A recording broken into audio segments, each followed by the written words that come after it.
आता सर हे संपूर्णपणे मी तुमच्या कौटुंबिक पार्श्वभूमीबद्दल बोलत होते.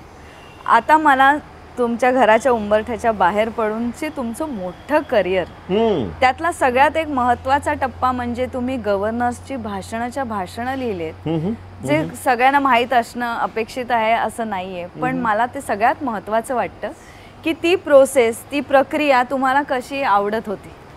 रिझर्व्ह बँकेमध्ये मी 31 वर्ष काम केलं, त्यापैकी 25 वर्ष मी रिझर्व्ह बँकेच्या असंख्य गव्हर्नर्सची भाषणं लिहिण्याचं काम केलं आणि तो एक अतिशय मोलाचा अनुभव मला होता.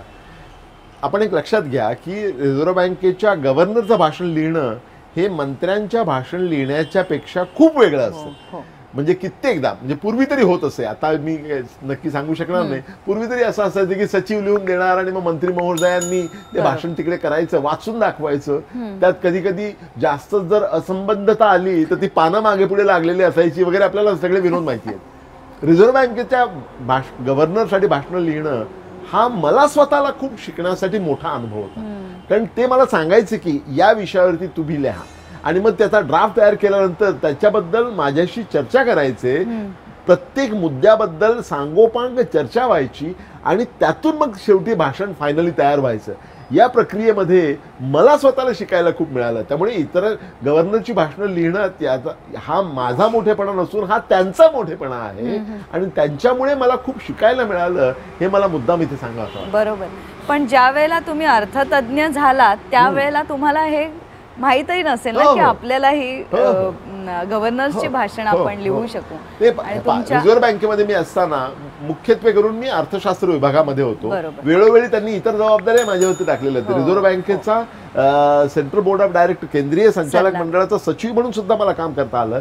पीआरओ म्हणून सुद्धा मी आरबीआयचा पीआरओ म्हणून सुद्धा मोठं काम केलेलं आहे. आणि ज्यावेळी स्कॅम झालं होतं त्यावेळी मला पीआरओ केलेलं होतं 1992 साली, हर्षद मेहता स्कॅमच्या वेळी. तर मुद्दा असा आहे की वेगवेगळ्या प्रकारची कामं मी केलेली आहेत, परंतु मुख्य काम माझं आर्थिक संशोधनाचं होतं आणि ते काम मी खूप चांगलं केलेलं आहे असं मला वाटतं. आणि रिझर्व्ह बँकेची जी पब्लिकेशन्स आहेत, म्हणजे त्यांचा अॅन्युअल रिपोर्ट असो, त्यांचा report of trend and progress of banking असो, किंवा इतर सगळे report on currency and finance असो, हे या जगातल्या सर्वोत्कृष्ट बँकांच्या, म्हणजे सेंट्रल बँके, मध्यवर्ती बँका ज्या आहेत, म्हणजे फेडरल रिझर्व्ह असेल, बँक ऑफ इंग्लंड असेल, नोबल लॉरिएट्सने मान्य केलेलं आहे की रिझर्व्ह बँक ऑफ इंडियाच्या अर्थतज्ञांचं काम हे जगातल्या सर्वोत्कृष्ट बँकांच्या अर्थतज्ञांपेक्षा कुठल्याही प्रकारे कमी नाही, असं सर्टिफिकेट एकापेक्षा जास्त नोबल लॉरिएट्सने दिलेलं आहे. आणि मला ही फार महत्त्वाची गोष्ट वाटते. बरोबर.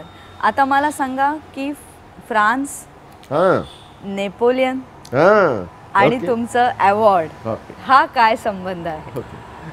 हे पहा, माझं ज्यावेळी आमचा बाप आणि आम्ही ज्यावेळी महाराष्ट्रातून बाहेर गेलं, आधी ते भारतीय भाषांमध्ये गेलं आणि सगळ्या प्रमुख भारतीय भाषांमध्ये आलं.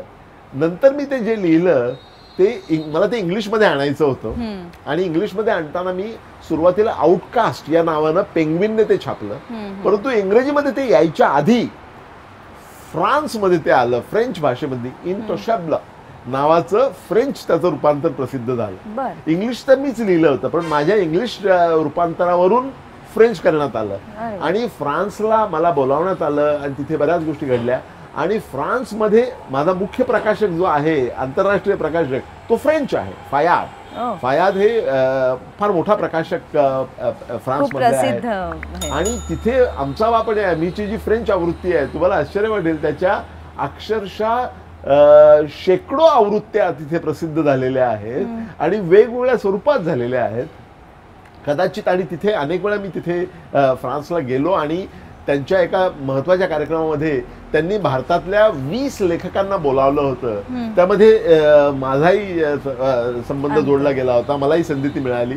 आणि त्यांनी फ्रान्समध्ये आम्हाला सगळीकडे फिरवलं. शशी थरूर त्यामध्ये न्यूयॉर्कहून आले होते आणि भारतातले अनेक लेखकांना बोलावलेलं होतं, 20 लेखकांना. आणि त्या कार्यक्रमानंतर तिथे खूप पुस्तक लोकप्रिय झाले. इंटशेबल जे आहे, म्हणजे अनटचेबलचा फ्रेंच शब्द जो आहे, इंटशेबल. त्यामुळे फ्रान्समध्ये खूप लोकप्रियता त्या पुस्तकाला मिळाली होती. त्याचा एक परिणाम म्हणून कदाचित असेल. परंतु 2009 साली फ्रेंच सरकारनं मला कमांडर ऑफ अकॅडमिक पाम्स हा त्यांचा नॉन फ्रेंच लोकांसाठी असलेला सर्वोच्च अवॉर्ड हा Wow. त्यांनी दिला. आणि हा अवॉर्ड जो आहे तो स्वतः नेपोलियन बोनापार्टने सुरू केला होता. आणि कमांडरचा फ्रान्सच्या सरकारचा पुरस्कार मिळवणारा मी पहिला भारतीय आहे. त्याचा मला अतिशय आनंद आणि अभिमान वाटतो. आणि ती गोष्ट झाली 2009 साली. पण अकॅडमिक पाम्स म्हणताना तुमच्या पाम्सवरनं कधी सांगितलं होतं हे भविष्य तुम्हाला कोणी? माझ्या पाम्स वरून माझं भविष्य सांगितलं नव्हतं, पण माझ्या बापाला ते कळलेलं होतं असं मला वाटतं. आणि माझ्या बापाने अगदी मला माझ्या आत्याने नंतर सांगितलं की तू अगदी लहान असताना दामू म्हणजे माझा बाप म्हणत असे की इतरांचं सोड पण हे पोरग फार मोठं होणार. त्यामुळे माझ्या बापाला ती पूर्ण कल्पना होती. आणि तो टर्निंग पॉइंट जो मी तुम्हाला आपल्या चर्चेमध्ये सांगत होतो. आणि मला वाटतं यंत्र चांगलं असलेलं यंत्र पुन्हा उलगडून बघून पुन्हा त्यांना मुलाला पूर्ण पाहिलेलं. अगदी नाही, पण त्यांना जी मेकॅनिकल ऍप्टिट्यूड होता तो माझ्याकडे नाहीये. पण त्यांचा स्कॉलरली ऍप्टिट्यूड आहे. इन द सेन्स दॅट ते जरी शाळेत न गेलेल्या या माणसाने, तुम्हाला माहिती आहे का, आमचा बाप आणि आम्ही मध्ये त्यांनी जी भाषा लिहिलेली आहे त्याच्यावरती संशोधनपर लेखन झालेलं आहे. दामोदर रुंजाजी जाधव यांची मराठी भाषा या विषयावरती संशोधन झालेलं आहे. कारण हा माणूस मूळचाच लेखक होता. त्याचं एखादं उदाहरण तुम्हाला देतो की त्यांनी एक प्रसंग लिहिलेला आहे. तो प्रसंग असा आहे की ते पहिल्यांदाच ज्यावेळी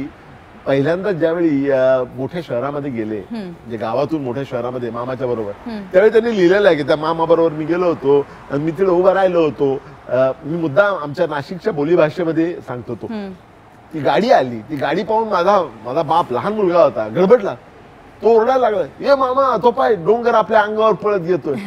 तर मग माझा बाप लिहितो का माझ्या मामानं मला सांगितलं, अरे येड्या तो डोंगर नाहीये, त्याला आगीन गाडी म्हणतात, आगीन गाडी. मी तर त्या आगीन गाडीच्या चाका इकडे पाहतच राहिलो. त्या आगीन गाडीचे चाक गोमीच्या पायावानी हालत होते. गोमीच्या पायावानी. गोम म्हणजे सेंटिपीड. आता तुम्ही पहा की आपण मराठी भाषा ज्यावेळी शिकतो शाळेमध्ये त्यावेळी आपल्याला ठराविक अशा कल्पना असतात. चाफेकळी सारखं नाक, कुंदकळ्यासारखं दात वगैरे वगैरे, अगदी स्टँडर्ड. हा माणूस शाळेत कधी न गेला असल्यामुळे त्याची जी रूपकं आहेत ती सगळी अक्षरशः मातीतून आलेली आहेत. गोमीच्या पायासारखं चालणारं, पायावानी दिसणारे चाकांची मुवमेंट ही त्यांनी लिहिलेली आहे. हा माणूस बॉर्न लेखक होता, जन्मजात लेखक होता. फक्त त्याला संधी मिळाली नव्हती. आणि ज्यावेळी मिळाली त्यावेळी त्याने एवढं काम. हो नक्कीच. आता ना तुम्ही मला हा किस्सा सांगत असताना मला असं वाटलं की तुमच्या अनेक उपाधींमध्ये अभिनेता डॉक्टर नरेंद्र जाधव असं पण लिहावं का? खरं म्हणजे लिहायला पाहिजे. मी आता तुम्हाला गंमत सांगू का, यू आस्कर, मी वसूला काही महिन्यापूर्वीच म्हटलं की आता मी मोकळा झालेलो आहे, मला असं वाटतं की मी काम केलं पाहिजे. आणि शी सेड अजिबात चालणार नाही, मला अजिबात चालणार नाही. आता ती ते का म्हणाली ते तुम्ही तिला विचारा. पण मला असं वाटतं की मला स्वतः पु ल देशपांडेंनी असं सांगितलं होतं की तुमचं भाषण हे भाषण नसतं, तो एक परफॉर्मन्स असतो. महाराष्ट्रातल्या सर्वोत्कृष्ट परफॉर्मरने मला ते सांगावं. मला असं वाटतं की दिस इज वंडरफुल. तुम्ही ते सर्टिफिकेट एकदा त्यांना पुन्हा एकदा दाखवून बघा. तिला सगळं माहिती आहे. हे परफॉर्मन्सेस सारखे चालूच असतात. म्हणजे कधी कधी असं होतं की वर्षाला 300 भाषणं होतात त्यांची. बापरे. नाही 300 नाही होते, 100-150. पण गेली 20 वर्ष मी एवढी भाषणं करतो आहे. 100-150. घशाला पण त्रास काय होत व्यायाम करून घशाचे व्यायाम झाले. नाही, पण मला I am taking this seriously. मला अभिनेता व्हायला आवडेल. मग मी आता आपले एक मित्र बोलावणार आहे, सेलिब्रिटी मित्र. त्यांना मी हे नक्की तुमचा निरोप पोहोचेन किंवा तुम्ही थेट सांगा आणि मग ते नक्की विचार करतील. पण त्यांना मला ते सांगण्यापूर्वी मुद्दाम एक सांगायचं आहे. तुम्ही या सगळ्या प्रवासाबद्दल बोलतात ना, हे पहा, तुम्ही एक लक्षात घ्या की तुम्ही एक प्रश्न मला विचारला होता की त्यावेळी असं वाटलं होतं का तुमच्या अकॅडमिक पाम्स मध्ये, तुमच्या पाम मध्ये तुम्हाला दिसलं होतं का? हे तसं कधीच नसतं. काय असतं की आपण लहान असताना, मी मगाशी चर्चेमध्ये तुम्हाला सांगितलं त्यावेळी, अगदी लहान असताना मला दादा होणं ही माझी पहिली अम्बिशन होती. दादा गुंड, कारण तिथे सगळ्या मारामाऱ्या चालू असायच्या. त्या वातावरणात मी वाढलो आणि मी चांगला गुंडगिरी करत असे, कारण ती करणं आवश्यकच असतं. मला असं वाटतं की प्रत्येक गोष्टीमध्ये तुम्हाला काहीतरी शिकण्यासारखं असतं. त्यातून मी काय शिकलो तर कुठल्याही परिस्थितीमध्ये पाय रोवून उभं राहण्याचं शिकलो मी, ते वडाळायला शिकलो. आणि हे अतिशय महत्वाचं आहे. प्रोटेक्टेड याच्यात संरक्षित वातावरणात वाढलेल्या मुला मुलींना ते नाही करता येऊ शकत. बरोबर. तिथे जिथे जंगलचा कायदा हाच न्याय असतो, तिथे तुम्हाला पाय रोवून उभं राहावं लागतं. बरोबर. तिथे पहिली अम्बिशन माझी ही होती. नंतर असं वाटायला लागलं की हिंदी पिक्चर मध्ये आपण अभिनयाबद्दल बोलतो आहोत ना, ज्याला इज्जत से रहना म्हणतात, तसं असं वाटायला लागलं की आपण हे काय करणं बरोबर नाही, गुंड वगैरे, आपण काहीतरी इज्जत से रहना चाहिए. मग मला काय वाटायला लागलं, आता कोणालाही खरं वाटत नाही. माझी दुसरी अम्बिशन पिऊन होण्याची. पिऊन म्हणजे पिऊन नाही, पिऊन. त्याचं कारण असं आहे की भविष्याबद्दल इतका अंधार दिसत होता आणि इतकी अनिश्चितता होती की असं वाटायचं की आपल्याला कमी पैसे मिळाले तरी चालतील, परंतु जी नोकरी मिळणार ती आपली परमनंट असली पाहिजे. आणि अशी नोकरी फक्त क्लास 4 एम्प्लॉईची असते. त्यामुळे मला असं वाटायला लागलं की आपण पिऊन व्हावं. नंतर असं वाटायला लागलं की आपण यापेक्षा काहीतरी चांगलं करू शकतो. मग मला शिक्षक व्हावं वाटायला लागलं, आणि शिक्षक मी आहेच. त्यानंतर मला आणखी प्रोफेसर व्हावं वाटायला लागलं. म्हणजे हे कसं आहे माहितीये का, आपण हात वरती करतो इथपर्यंत माझा हात जातो, आणि मग तुम्ही टाचा उंच करता, अरे इथपर्यंत सहज जातो, अरे इथपर्यंत सहज जातो. आपल्याला आपण स्वतःला शोधत जातो, आणि ज्या प्रमाणात आपण स्वतःला सापडत जातो त्या प्रमाणात आपण स्वतःला जर रचित गेलो तरच हे सगळं ट्रान्सफॉर्मेशन, हे सगळं परिवर्तन तरच घडू शकतं. खरंय. सर, मी अभिनयाचा मुद्दा अशासाठी धरून ठेवते की तुम्हाला एक अर्थतज्ञ असतानाच दुबईला जाऊन एक अभिनय करावा लागला होता. ते काय मिशन होतं त्याच्याबद्दल सांगा. 1990-91 साली रिझर्व्ह बँकेमध्ये एक फार वेगळी व्यक्ती गव्हर्नर म्हणून आली होती. त्यांचं नाव एस व्यंकटरमणन. अतिशय माझ्या मते सर्वोत्कृष्ट गव्हर्नर्स पैकी हे व्यंकटरमणन. त्यांनी एकदा आम्हाला सगळ्यांना बोलावलं, अर्थतज्ञ रिझर्व्ह बँकेचे त्यांना आणि त्यांच्या बॉसेसना, आणि त्यांना सांगितलं की भारतातून खूप मोठ्या प्रमाणावर हवाला मार्केटच्या माध्यमातून पैसा परदेशी जातो आहे. याच्याबद्दल तुम्हाला काय माहिती आहे सांगा. मग प्रत्येकाने त्यांना जी माहिती आहे ती सांगितली. मला जी माहिती होती ती मी सांगितली. त्यांनी मला विचारलं, हवाला मार्केटची जर पूर्ण माहिती करून घ्यायची असेल तर कुठे जावं लागेल. तर त्यावेळची जी उपलब्ध माहिती होती त्याप्रमाणे मी म्हटलं की हवाला मार्केटचं केंद्र दुबईला आहे असं म्हटलं जातं, तर दुबईला जावं लागेल. ते माझ्या बॉसकडे वळले आणि सांगितले की पुढच्या 48 तासामध्ये या तरुणाला दुबईला पाठवा आणि दुबईला जाऊन ही सगळी माहिती गोळा करून यायचं. आणि ते जाताना तर तिथे तुम्ही काय असं सांगून जाऊ शकत नाही दुबईला की मी रिझर्व्ह बँकेचा अधिकारी आहे आणि मला ही माहिती द्या. त्यामुळे मी अशी कल्पना केली की आपण स्वतःच हवाला डीलर आहोत अशी बतावणी केली. आणि मी दुबईला गेलो, आणि दुबईला कागदपत्रावरती आम्ही असं लिहिलं होतं, रिझर्व्ह बँकेच्या सगळ्या कागदपत्रांवरती असं आहे की मध्य पूर्वेत असलेल्या भारतीय लोकांच्या बँकिंग विषयक समस्या ज्या आहेत त्या जाणून घेण्यासाठी आरबीआयचे मोठे अधिकारी तिथे गेलेले आहेत. परंतु खरी मिशन ही होती, आणि मी तिथे जाऊन ऍक्टिंग किंवा बतावणी केली की मी स्वतः पैसा फिराने का है, म्हणजे हवाला मार्केटमधून पैसा पाठवायचा आहे अशी बतावणी करून मी ते सगळा कार्यकारण भाव जो आहे हवाला मार्केटचा तो समजावून घेतला, आणि त्याप्रमाणे मी रिपोर्ट दिला. आणि त्याचं कारण, मी शोधलेलं कारण त्यावेळेचं कसं होतं की दुबईच्या आणि मुंबईच्या सोन्याच्या किमतीमध्ये 65% एवढा फरक होता. 65%. म्हणजे हे स्मगलिंगला रेड कार्पेट वेलकम दिल्यासारखं होतं. म्हणजे सोन्याच्या किमतीवरती आपल्याकडे नियंत्रण आणून तो हा सगळा गोंधळ केलेला होता, आणि त्याचा फायदा सगळ्या स्मगलर्सना होत होता.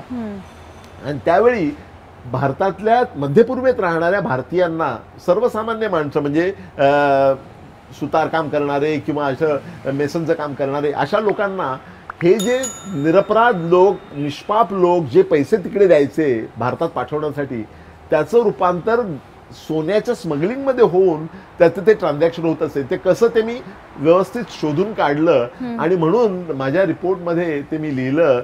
आणि त्यात मी रेकमेंड केलं होतं की सोन्याची आयात करायला परवानगी आपण दिली पाहिजे. कारण सोन्याची आयात करायला परवानगी दिली तर आपल्याला डिमांड सप्लायमध्ये, मागणी आणि पुरवठा यामधला बॅलन्स सुधारेल, आणि हे मार्जिन कमी होईल. आणि ते मार्जिन कमी झालं तरच हवाला मार्केट बंद पडू शकतं. आणि सरकारने, मनमोहन सिंगांनी त्यांच्या दुसऱ्या बजेटमध्ये ती मागणी स्वीकारली. माझा रिपोर्ट ॲक्सेप्ट करण्यात आला, आणि फॉरेन एक्सचेंज आणण्याची, गोल्ड भारतात आणण्याची परवानगी देण्यात आली. 6 महिन्यापेक्षा जास्त राहिलेल्या कुठल्याही व्यक्तीला 500 ग्रॅम सोनं आणण्याची परवानगी दिली. त्यामुळे 2 फायदे झाले. एक तर काय की त्यावरती टॅक्स गव्हर्नमेंटला मिळायला लागला, ज्यावेळी परकीय चलनाची खूप चणचण होती त्यावेळी. बरं. आणि दुसरी गोष्ट अशी झाली की त्यावेळी सोन्याचा पुरवठा भारतातला वाढला आणि ते मार्जिन कमी झालं. आणि मला सांगायला अतिशय आनंद वाटतो, त्यावेळी खूप मोठा वाद झाला होता. विशेषतः समाजवादी मंडळींनी फार डोक्यावर घेतलं होतं. त्यांनी सांगितलं होतं की काय आपला देश आहे बघा, इथे लोकांना खायला नाहीये आणि सरकार सोनं आयात करत आहे. परंतु त्यांच्या हे लक्षात येत नव्हतं की त्यामुळे आपला काय फरक पडणार आहे. हे मार्जिन कमी झाल्यामुळे smuggling became unprofitable, which is far more effective than controlling the smuggling. पूर्वी स्मगलिंग वाढलं तर काय करायचंय, पोलीस मधले आणखी लोक वाढवा, गस्त वाढवा, म्हणजे आणखी 4 लोकांना दक्षिणा द्यायचं. रोगावर काहीच उपचार. करेक्ट. मूळ जो रोग आहे त्याचं निदान करत नव्हते. ते निदान झाल्यानंतर आणि तशी उपाययोजना केल्यानंतर मला सांगायला पुन्हा आनंद वाटतो की हवाला मार्केटचं रॅकेट पूर्णपणे बंद पडलं सोन्यामुळे होणाऱ्या हवालाचं. नंतर ते परत चालू झालेलं आहे, पण ते ड्रग्समुळे किंवा इलिसिट आर्म्समुळे आहे. परंतु सोन्याचं जे मार्केट होतं ते बंद पडलं. आणि मला असं वाटतं की भारतातून खूप मोठ्या प्रमाणात जो पैसा परदेशी जात होता त्याला मोठ्या प्रमाणात प्रतिबंध बसला. आणि तिथे मी जे ऍक्टिंग केलं होतं, संशोधन कम ऍक्टिंग असं त्याचं स्वरूप आहे, त्याचा परिणाम असा झाला की रिझर्व्ह बँकेचे गव्हर्नर यांनी जाहीर सभेमध्ये रिझर्व्ह बँकेमध्ये सांगितलं होतं की भारताचे आणि रिझर्व्ह बँकेचे जेम्स बॉन्ड म्हणजे नरेंद्र जाधव आहे. त्यामुळे माझ्या पत्नीने लगेच सांगितलं minus the action that goes with James bond. विशेषतः तरुणींची ऍक्शन. मला असं वाटतं हा पहिला एक जेम्स बॉन्ड असेल की ज्याने ऍक्टिंग केली आणि बक्षीस देशाला मिळालं. मी प्रश्न विचारतेच आहे आणि त्यांच्या संपूर्ण कारकिर्दीचा आढावा आपल्याला मिळणारच आहे. पण त्याचबरोबर त्यांचं समाजकार्य काय हे कळण्यासाठी मी एका सेलिब्रिटी मित्राला इथे बोलावलेलं आहे. त्याची तुम्ही वाट पाहत राहा. पण आत्ता थांबूया, कुठेही जाऊ नका. महाराष्ट्राची शान.